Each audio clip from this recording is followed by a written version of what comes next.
الحمد لله نحمده ونستعينه ونستغفره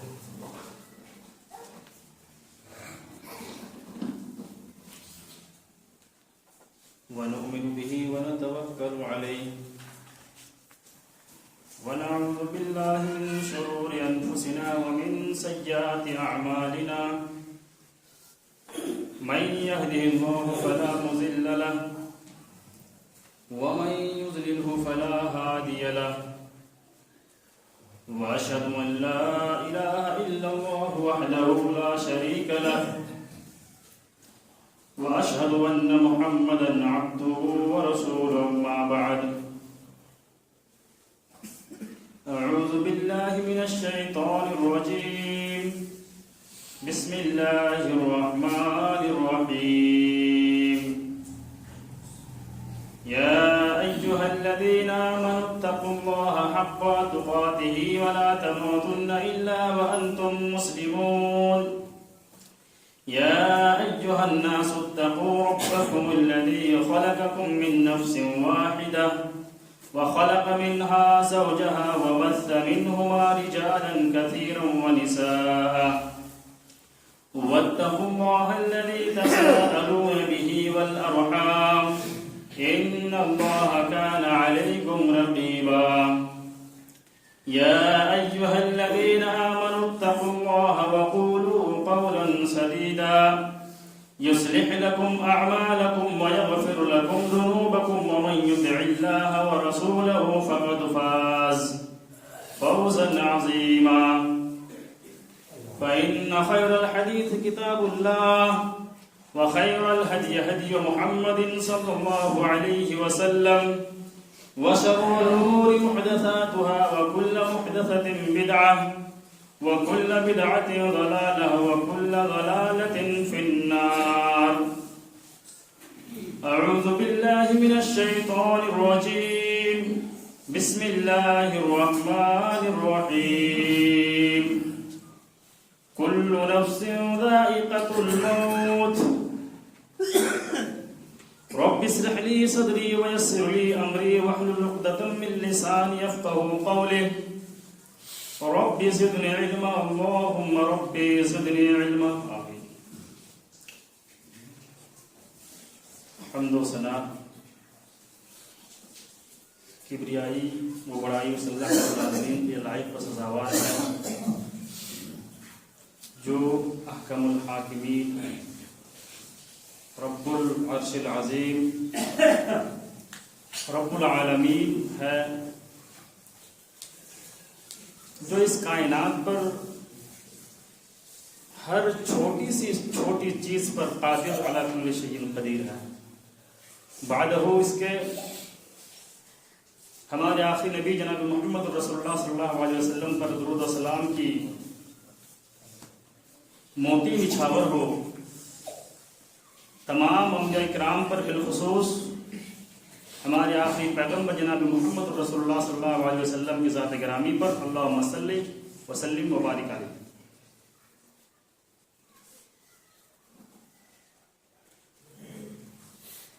بزرگان ملت، میں نے خطبہ مسنونہ کے بعد قرآن کریم سے ایک چھوٹی سی آیت میں نے آپ کے سامنے پڑھا ہے،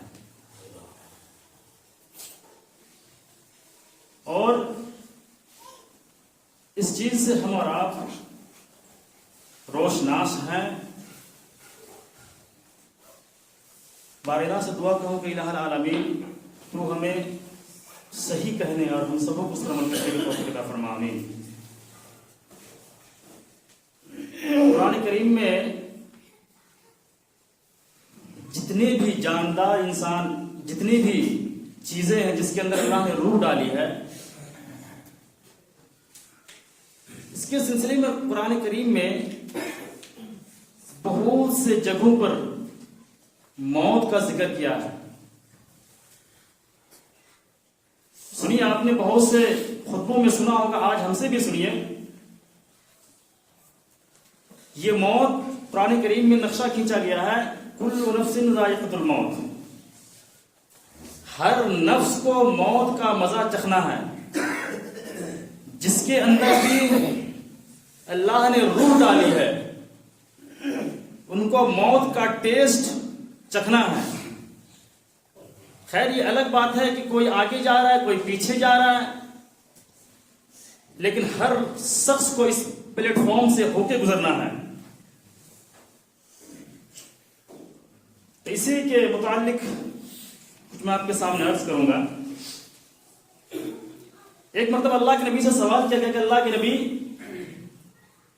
سب سے عقل مند مسلمان کون ہے؟ اللہ کے نبی نے جواب دیا کہ اکثرہم للموت ذکرا. سوال کا جواب دیکھیے، سوال کیا کہ سب سے عقل مند مسلمان کون ہے؟ اللہ کے نبی فرماتے ہیں اکثرہم للموت ذکرا، جس نے اپنی زندگی میں، جس نے اپنی 80 سال 70 سال کی زندگی میں کثیر تعداد میں موت کو یاد کیا ہو. وَأَحْسَنُهُمْ بعدہ، اور اس کے بعد یعنی موت کے بعد جو زندگی جو ان کو ملے گی اس زندگی کی اچھی تیاریاں کرے. یہی شخص جو ہے عقل مند مسلمان ہے. سب جانتے ہیں کہ ہمیں ایک دن موت پکڑے گی، ایک دن ہمیں موت کے منہ میں موت کا شکاری بننا ہے. اتنے سمجھدار ہونے کے باوجود ہم نے اپنے ہاتھ سے اپنے چچا کو، اپنے رشتہ دار کو، اپنے پڑوسیوں کو، اپنے بھائی کو قبر کے حوالے کیا ہے، اس جانتے ہوئے بھی کہ کل میرا نمبر ہے، کل مجھے بھی یہی میرا گاؤں کے یہ لوگ، یہی سماج کے لوگ، یہی میرا چچا، یہی میرا بھتیجا اور یہی میرے پڑوسی، کل مجھے بھی اسی چار پائی کے اندر سلا کر مجھے بھی اس قبر کے حوالے کیا جائے گا. کون نہیں جانتا ہے؟ اللہ کے نبی فرماتے ہیں کہ جس نے اپنی زندگی میں زیادہ تر موت کو یاد کیا ہو اور موت کو یاد کرنے کے بعد موت کے جو بعد والی زندگی آتی ہے اس کی اچھی تیاریاں کی ہو، یہی عقل مند مسلمان ہے. جب کسی کی روح نکالی جاتی ہے، علامہ ابن تیمیہ اپنی کتاب کے اندر لکھتے ہیں کہ روح جب نکالی جاتی ہے تو اس کا بھی نقشہ قرآن کریم میں عجیب بہترین طریقے سے کھینچا گیا ہے. فَلَوْلَا إِذَا بَلَغَتِ الْحُلْقُومَ وَأَنْتُمْ حِينَئِذٍ تَنْظُرُونَ وَنَحْنُ أَقْرَبُ إِلَيْهِ مِنْكُمْ وَلَكِنْ لَا تُبْصِرُونَ. جب ملک الموت روح کو پکڑ کر کھینچتا ہے، وہ روح پیر کے تلوے سے نکلنا شروع ہوتی ہے، وہ روح کو پکڑ کر کھینچتا ہے، پنڈلی تک آتی ہے، پنڈلی کے نیچے والا حصہ بے جان ہو جاتا ہے، پھر روح کو پکڑتا ہے، پھر روح کو کھینچ کر جانگ پر لے آتی ہے، پھر اس کو چھوڑ دیتا ہے، پھر ہمارے جانگ سے نیچے والا حصہ بے جان ہو جاتا ہے، پھر اسی روح کو پکڑتا ہے، پکڑنے کے بعد پھر کھینچتا ہے، سینے تک لاتا ہے، سینے پر لا کر چھوڑ دیتا ہے اور سینے سے نیچے والا حصہ بیکار ہو جاتا ہے، بے جان ہو جاتا ہے. پھر جب اس روح کو پکڑتا ہے، پکڑنے کے بعد حلقوم تک لے کر آتا ہے، گلے تک آتا ہے، اس وقت ہماری آنکھیں پھٹی کی پھٹی رہ جاتی ہے، آنکھیں بڑی ہو جاتی ہے. یہ الگ بات ہے کہ بعد میں ہم اس آنکھوں کو ڈھانپ دیتے ہیں. فَلَوْلَا إِذَا بَلَغَتِ الْحُلْقُومَ، جب یہ روح تمہاری نرخرے تک پہنچ جاتی ہے، جب یہ روح تمہارے گلے تک پہنچ جاتی ہے، وَأَنْتُمْ حِينَئِذٍ تَنْظُرُونَ، یہ منظر تم اپنی آنکھوں سے دیکھ رہے ہوتے ہو. وَنَحْنُ أَقْرَبُ إِلَيْهِ مِنْكُمْ وَلَكِنْ لَا تُبْصِرُونَ. میرے بندو، تم یہ سمجھتے ہو کہ جو شخص موت سے لڑ رہا ہوتا ہے، جو موت سے جنگ لڑ رہا ہوتا ہے، اگر میرا باپ، میرا بھتیجا، میرا چچا، میرا پڑوسی موت سے لڑ رہا ہوتا ہے، ہم یہ سمجھتے ہیں کہ ہم اپنے بھائی کے، اپنے چچا کے، اپنے پڑوسی کے بغل میں بیٹھے ہوئے ہیں۔ اللہ تعالیٰ کہتا ہے نہیں، وَنَحْنُ أَقْرَبُ إِلَيْهِ مِنْكُمْ، میں اس شخص کے زیادہ قریب ہوتا ہوں۔ اگر تمہارے ہاتھ میں تمہارے چچا کا ہاتھ ہے، جو شخص جنگ سے لڑ رہا ہے اس کے ہاتھ میں تمہارا ہاتھ ہی ہے، لیکن تم اپنے اتنے قریب ہونے کے باوجود تم قریب نہیں ہو، بلکہ میں اللہ وَنَحْنُ أَقْرَبُ إِلَيْهِ مِنْكُمْ وَلَكِنْ لَا تُبْصِرُونَ، اس وقت پر بھی میں سب سے زیادہ قریب ہوتا ہوں۔ فَلَوْلَا إِن كُنتُمْ غَيْرَ مَدِينِينَ، تم اپنے آپ کو بڑے ہٹلر سمجھتے ہو، تم اپنے آپ کو بڑے عہدیدار سمجھتے ہو، تم یہ سمجھتے ہو کہ میں اپنے گاؤں میں راج کر رہا ہوں، میرے آگے کوئی نہیں ہے، ہم طاقتور ہیں۔ اللہ تعالیٰ کہتا ہے اگر تم اتنے طاقتور ہو، تم اتنے شکتیشالی ہو، اگر تمہارے اندر اتنی طاقت ہے تو تم اس روح کو پکڑ کر دکھاؤ۔ اگر تم یہ سمجھتے ہو کہ ہمارے اوپر بھی کوئی نہیں ہے، ہمارے اوپر کسی کا حکم نہیں ہے، تو ترجعونہا، تم اس کو پکڑ کر تو دکھاؤ، اس روح کو پکڑ کر اپنے اندر ڈال کیوں نہیں لیتے ہو؟ یہ منظر ہماری آنکھوں کے سامنے ہوتا ہے، ہم کچھ نہیں کر پاتے ہیں، بے بس ہو جاتے ہیں۔ اور انسان کی بے بسی کا سب سے بڑا اگزامپل ہے یہ کہ ہم بے بس ہیں، لاچار ہیں، کچھ نہیں کر پا رہے۔ اس موقع پر بھی اللہ رب العالمین کہتے ہیں کہ اس موقع پر ہم سب سے زیادہ تمہارے قریب ہوتے ہیں۔ اللہ کے نبی نے کہا وہی عقل مند مسلمان ہے جو اپنی زندگی میں موت کو کثیر تعداد میں یاد کیا ہو۔ آئیے علامہ ابن قیم اپنی کتاب کے اندر وہ واقعہ نقل کرتے ہیں یحییٰ ابن ایوب کا۔ آپ نے سنا ہوگا یہ واقعہ، موت کو کیسے یاد کر رہے ہیں، آج ہمیں تصور نہیں ہو رہا ہے۔ آج ہم اپنے ہاتھوں سے اپنے چچا کا، اپنے بھائی کو قبر کے حوالے کر کے آتے ہیں، لیکن مجھے یہ نہیں پتا کل میرا نمبر ہے۔ دیکھیے علامہ ابن قیم اپنی کتاب کے اندر لکھتے ہیں کہ یحییٰ ابن ایوب خراسان کا رہنے والا تھا۔ خراسان کا جو مین گیٹ ہے، جو بارڈر ہے، اس مین گیٹ کے سامنے قبرستان دکھائی دیتا تھا۔ خراسان کا ایک عمل یہ تھا، وہ روزانہ اس خراسان کے مین گیٹ پر جا کر بیٹھ جاتے تھے اور قبرستان کو دیکھ کر اپنی موت کو یاد کیا کرتے تھے۔ روز کا یہ عمل تھا اس کا، مین گیٹ پر بیٹھ جاتے تھے، ہر آنے جانے والے شخص پر اس کی نظر پڑتی تھی۔ ایک دن یہ ہوتا ہے کہ خراسان کے اسی مین گیٹ پر یحییٰ ابن ایوب بیٹھے ہوئے ہیں، اتنے میں دیکھتے ہیں ایک آدمی کمبل سے چہرہ چھپائے ہوئے ایک پھوٹی ہوئی قبر کے پاس بیٹھا ہوا ہے۔ یحییٰ ابن ایوب دیکھتے ہیں اتنی تاریخی رات میں پھوٹی ہوئی قبر کے پاس یہ آدمی کیا کر رہا ہے، اپنے چپل کو اتار دیتے ہیں اور دھیرے دھیرے ہلکے ہلکے قدم رکھتے ہیں تاکہ وہ آدمی مڑ کر مجھے دیکھ نہ لے۔ یحییٰ ابن ایوب کہتے ہیں کہ میں دیکھوں وہ ہے کون شخص کہ پھوٹی ہوئی قبر کے پاس کیا کر رہا ہے۔ وہ دھیرے دھیرے جاتے ہیں، اتنے میں دیکھتے ہیں کہ وہ آدمی پھوٹی ہوئی قبر کی ہڈیوں کو دیکھتا ہے اور یہ کہتا ہے اے ہڈیوں، کل تم میری جیسی تھی، کل میں تمہارے جیسے ہو جاؤں گا۔ اے ہڈیوں، کل تم میرے جیسے تھی، کل میں تمہارے جیسے ہو جاؤں گا۔ اے ہڈیوں، کل تم میرے جیسی تھی، کل میں تمہارے جیسے ہو جاؤں گا۔ آج تو تمہیں کتے بھی نہیں سونگھنے آتے ہیں۔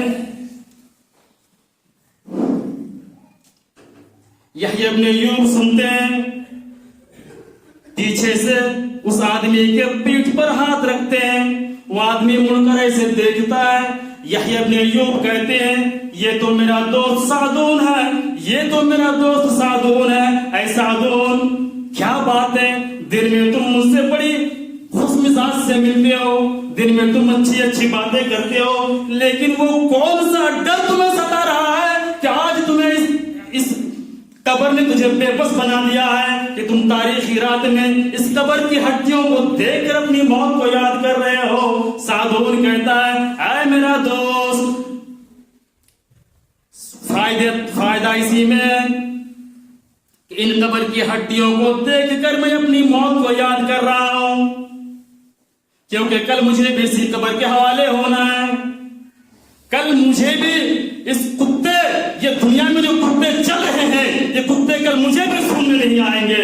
اے سعدون، اے یحییٰ ابن ایوب، تجھے معلوم نہیں ہے کہ اللہ رب العالمین جب کل قیامت کے دن جب ہمارے نامہ اعمال مجھے سونپے جائیں گے، فَإِذَا الصُّحُفُ نُشِرَتْ، جب ہمارے صحیفے کھولے جائیں گے، اگر کل قیامت کے دن میری نیکیوں کا پلڑا ہلکا ہو گیا، گناہوں کا پلڑا بھاری ہو گیا، تو اس دن کیا کروں گا؟ اس دن رونے سے بہتر ہے کہ آج اس دنیا میں رو لوں، اس قبر کی ہڈیوں کو دیکھ کر رو لوں اور اپنے گناہوں کی معافی کروا لوں. جیسے یہ سعدون کی زبان سے سنتے ہیں، یحییٰ ابن ایوب ٹکارے مار کر رونے لگتے ہیں. اتنے روتے ہیں کہ روتے روتے بے ہوش ہو کر زمین پر گر جاتے ہیں. سعدون آتے ہیں، بغل میں آ کر یحییٰ ابن ایوب کے چہرے پہ ہاتھ کو ملتے ہیں، پانی کے چھینٹے مارتے ہیں، اتنے میں ہوش آ جاتا ہے. یحییٰ ابن ایوب تم مر کیوں نہیں گیا؟ تو ہوش میں کیوں آ گیا؟ یحییٰ ابن ایوب تم مر کیوں نہیں گیا؟ تو ہوش میں کیوں آ گیا؟ اگر تو آج مر جاتا خوف خدا سے، اللہ کے ڈر سے، اگر تیری روح نکل جاتی تو آج تیری موت بابرکت موت ہوتی. اس طریقے سے موت کو یاد کیا کرتے تھے میرے بھائیوں. جس کو گھمنڈ ہے اپنے عہدے پر، جو ناز و نخرے میں دکھا رہا ہے، ایک بار اس قبرستان کو دکھلا دیجئے. بڑے بڑے عہدے داران، بڑے بڑے پردھان منتری جیسی حیثیت رکھنے والے قبر میں آج ہڈیوں کی طرح، پڑے ہوئے کھوکھلے ہڈیوں کی طرح آج اس کو کتے تک بھی سونے لے جاتے ہیں. میرے بھائیوں، آج ہم سعید الرحمان آپ کے سامنے کھڑے ہیں. ہم جس عزت کے لیے، جس شہرت کے لیے ہم دنیا کو برباد، ہم دنیا میں دوڑ رہے ہیں، ادھر سے ادھر دوڑ چکر لگا رہے ہیں کہ دولت کہاں سے کما لوں. آج ہم آپ کے سامنے سعید الرحمان ہیں، میرے اندر روح ہے، ہم انسان ہیں، ہم فلاں کے بیٹے ہیں، ہم فلاں کے داماد ہیں، ہم فلاں کے بھتیجا ہیں، ہم فلاں کے چچا ہیں. کب تک؟ جب تک ہماری اندر جسم کے اندر روح ہے تب تک. جب میری روح نکل جائے گی تب یہ سعید الرحمان نہیں کہلا جائے گا. اس ٹائم پہ نام مٹ جاتا ہے. جیسے ہی کسی شخص کی روح نکل جاتی ہے، فرشتے اس کی روح کو نکال لیتے ہیں، تب وہ آدمی، اس آدمی کا نام مٹتا ہے پہلے. تب یہ نہیں کہے گا کہ سعید الرحمان کو غسل دلا دو، سعید الرحمان کو کفن پہنا دو، سعید الرحمان کی نماز کی جنازہ پڑھا دو. نہیں، اس میں کہے گا میت کو غسل دلا دو، میت کو کفن پہنا دو، میت کی جنازے کی نماز پڑھا دو. یہی سعید الرحمان اس وقت میت میں شمار کی جائے گی، نہ کہ سعید الرحمان نام کہا جائے گا. کس چیز کی آپ کو فخر ہے میرے بھائیوں؟ کس چیز میں آپ ڈوبے ہوئے ہیں؟ سمجھ میں نہیں آ رہا ہے. بہت سے لوگ آپ کے سامنے موت کے شکار ہو رہے ہیں، آپ دیکھ رہے ہیں یہ منظر اتنا سا، سب کچھ دیکھ رہے ہیں آپ. میرے بھائیوں، ہم موت سے بھاگ رہے ہوتے ہیں. آج طبیعت بگڑی، ہماری دھڑکنیں رک جاتی ہے، ہم ہاسپٹل کی طرف بھاگتے ہیں، ہم وینٹیلیٹر کی دوارا مجھے سانس آکسیجن دیا جاتا ہے، ہم سانس لیتے ہیں. موت سے ڈرتے ہیں، موت سے بھاگتے ہیں. موت سے بھاگ کر جائیں گے کہاں؟ قرآن نے عجیب نقشہ کھینچا ہے کہ تم جہاں پر جاؤ گے موت تمہارے پیچھے پیچھے جائے گی. تم اگر سمندر کی تاریکی میں چلا جاؤ گے موت میں وہاں تک جا کر پکڑے گی. میرے بھائیوں، جو مومن ہوگا موت سے ڈرتا ہی نہیں ہے. سنیے، غزوہ احد ہو رہی ہے، دیکھیے موت کے لیے کتنے آگے بڑھ رہے ہیں صحابہ کرام. غزوہ احد ہو رہی ہے، بڑی عجیب جنگ ہے. اسی جنگ میں 70 کے 70 صحابی شہید کر دیے گئے تھے. ایک نیا دیہاتی، ایک اعرابی اللہ کے نبی کے پاس اسلام قبول کرتا ہے، اسلام لاتا ہے. اتنے میں دیکھتے ہیں کہ صحابہ کرام چھپ چھپ کر کافروں پر وار کر رہے ہیں. اللہ کے نبی، یہ لوگ، یہ صحابہ کرام لڑ کیوں رہے ہیں؟ کیا بات ہے؟ اللہ کے نبی نے فرمایا یہ دین کے کلمے کو بلند کرنے کے لیے لڑ رہے ہیں، یہ اللہ کے دین کے خاطر یہ لڑ رہے ہیں۔ اے اللہ کے نبی اس جنگ میں کیا ملے گا؟ سنیے، موت کیا موت ہے، اس جنگ میں ہمیں کیا ملے گا؟ اے اللہ کے نبی ابھی اس نیا اسلام لایا ہے، زیادہ ٹائم بھی نہیں ہوا ہے، اسلام کے قانون سے واقف بھی نہیں ہوا ہے۔ اللہ کے نبی اس جنگ میں کیا ملے گا؟ اللہ کے نبی فرماتے ہیں اگر تم اس جنگ میں جیت کر واپس آئے تو غازی کہلائے جاؤ گے، اگر اسی جنگ میں شہید کر دیے گئے تو تمہیں اگر تم اسی جنگ میں مارے گئے تو شہید کہلائے جاؤ گے، اور شہیدوں کا ٹھکانہ جنت ہے۔ وہ اللہ کے نبی کے پاس کھجورے کھاتے ہوئے آ جاتے ہیں، سوال کرتے جا رہے ہیں اللہ کے نبی کیا مجھے کیا اگر میں اس جنگ میں شہید کر دیا جاؤں تو کیا مجھے جنت ملے گی؟ آپ نے کہا جی ہاں آپ کو جنت ملے گی۔ کھجور کا گچھا وہ ہاتھ میں ہے، کھجورے کھاتے جا رہے ہیں، نبی اکرم سے سوال کرتا جا رہا ہے، جیسے ہی سنتے ہیں کہ جنت ملے گی کھجور کا گچھا کو زمین پر پٹک دیتا ہے، پھینک دیتا ہے، پھر میں اس کھجور کو کھانے میں لیٹ کیوں لگاؤں، پھر میں اس کھجور کو کھانے میں دیر کیوں ہو جاؤں، اس کھجور کو کھاؤں گا تو لیٹ ہو جائے گی، اس کھجور کو کھاؤں گا تو جنت کو جانے میں دیر لگے گی۔